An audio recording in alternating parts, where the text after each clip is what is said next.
I'm Patrick McDermott, and this is my Unit 6 mid-unit assignment. So, question 1 says, the following table represents the growth of bacteria population over a 10-hour period.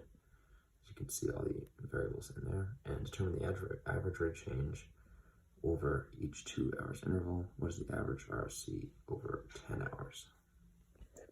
So, as you can see, I have my chart here listing both the 2-hour intervals and what is the average ROC over 10 hours. I calculated by doing 3400 minus 850 and 10 minus 0, giving me 255. So the average ROC over 10 hours, so rate of change, is 255 bacteria per hour.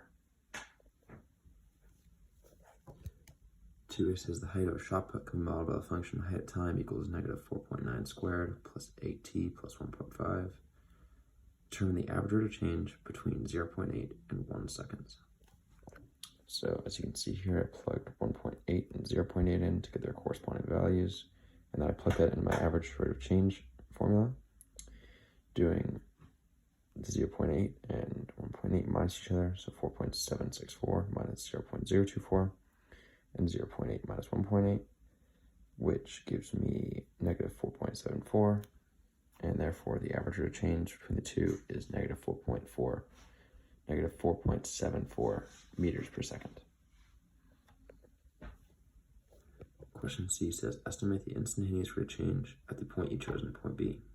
To estimate if the two time values are very close to each other that you were interested in. So for that,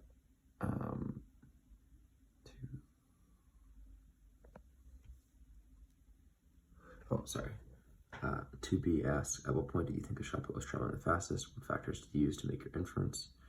And I said, I believe the shot put was moving the fastest right before it hit the ground. I believe this because the line, or instantaneous rate of change, is at its steepest right before it hits the ground, roughly between 1.5 and 1.8 seconds. I already spoke question C, but estimate the instantaneous rate of change at the point you chose in point B. So the point I chose was 1.8, which is right here. And as you can see, I already have the average rate of change for 1.8, or as I found previously. So now I just determined 1.79, which is a number close to it, giving me 0.12. Then to find the instantaneous rate of change, I just subtract 0.024 from 0.12 and 1.79, or 1.8 from 1.79, giving me negative 9.6 meters per second as the instantaneous rate of change at 1.8. In D, the question asks, were your answers to the average rate of change in part A the same as the instantaneous rate of change in part C? Explain why or why not. No, they were not the same. This is because the average rate of change focuses on the change in heights over a duration of time, while instantaneous rate of change focuses on one singular point speed. 2E asks, where do you think the instantaneous rate of change will be 0? Justify your answer. So for that, I just said, I think the instantaneous rate of change will be 0 at about 0.8 or 0.9 seconds, as that is where the graph flattens, meaning the slope of the tangent will be at 0, and that is right about there. Question 3 says the thickness of ice on a lake for 1 week is modeled by the function T at D equals negative 0.1 D cubed plus 1.2 D squared minus 4.4 D plus 14.8. Determine the average rate of change in the thickness over the ice of 7 days. So over 7 days, I just did 8.5 minus 14.8, and giving me 0.9, negative 0.9. So the average rate of change is negative 0.9 centimeters per day. Okay, now for 3B, it asks, what do you think the warmest day during the week is? Justify your answer. And I said, I believe the warmest day would be on the 7th, since the thickness of the ice is lowest that day. 3C says, estimate the instantaneous rate of change at the point you chosen in chosen B. So that was 7, so I just went close to it, being 6.99, giving me 8.5229. I put those in my formula, which gave me a negative 2.29. Therefore, the instantaneous rate of change is negative 2.29 centimeters per day. 3D says, why is it called the estimated instantaneous rate of change. So it's called the estimated instantaneous rate of change because the number we receive is an estimate due to the fact that we're trying to find the slope of the tangent using slope formula, which isn't 100% accurate. For your answers to the average rate of change, same as the estimated instantaneous rate of change, explain why or why not. No, the answers to the average rate of change and instantaneous rate of change were not the same. This is because the average rate of change aims to find the thickness change over the whole 7 days, while the instantaneous rate of change aims to find the thickness change over 1 day, being the 7th.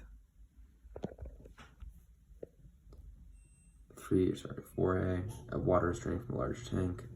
After 2 minutes, there are 15,000 minus 7,500 plus t squared liters of water in the tank. Determine the average rate of change which the water empties from the tank in the interval between 5 and 10 minutes.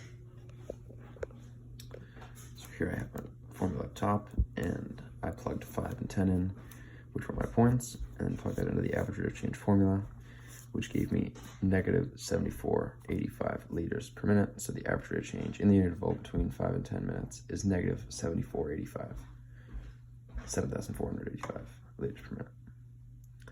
4B asks,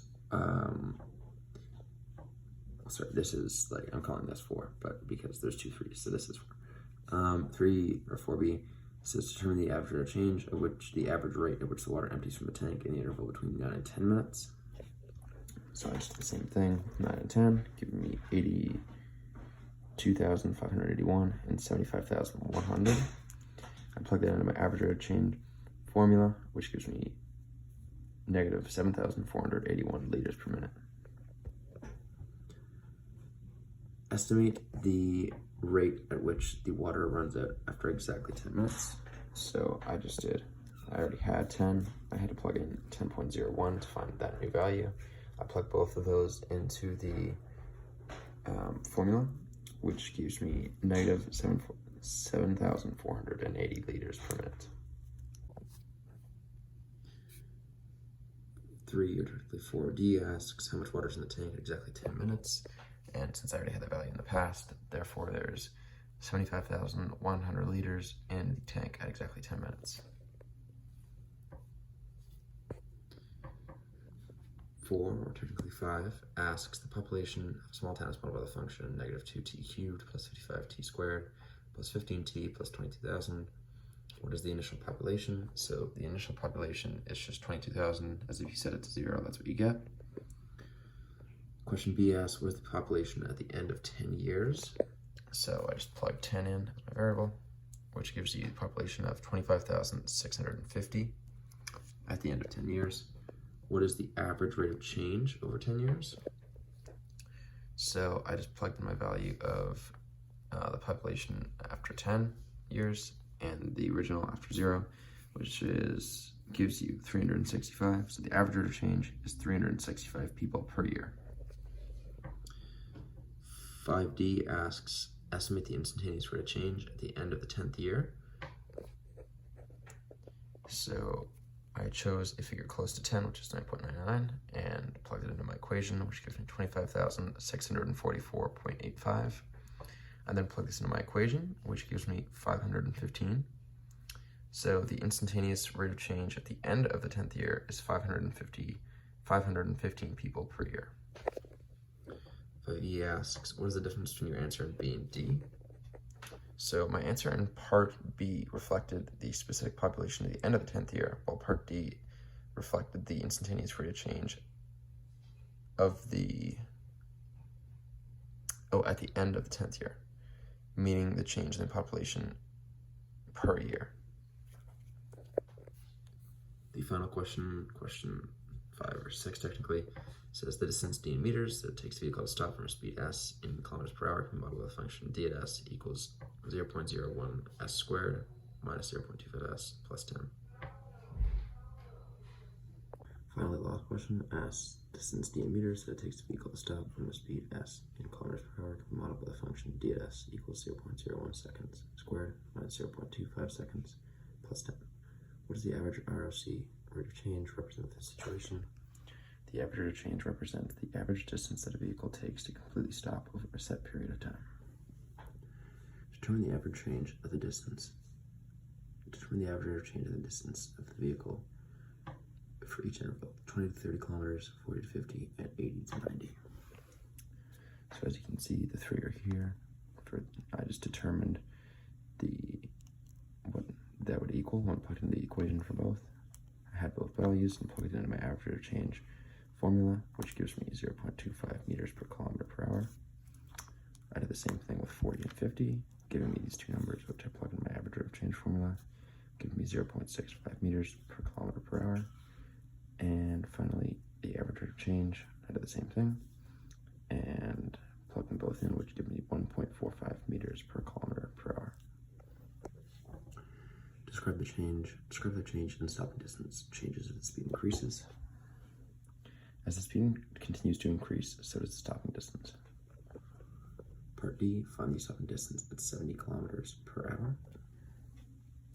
So as you can see, I just plugged D in here as my value and plugged it into my equation, giving me 41.5 kilometers per hour. And finally, estimate the instantaneous rate of change at 70 kilometers an hour.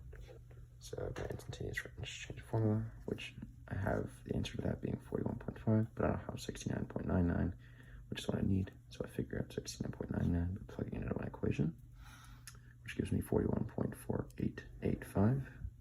And when I plug that into my instantaneous rate of change formula, I get 1.15 meters per, or 1.15 kilometers per hour. And that is all.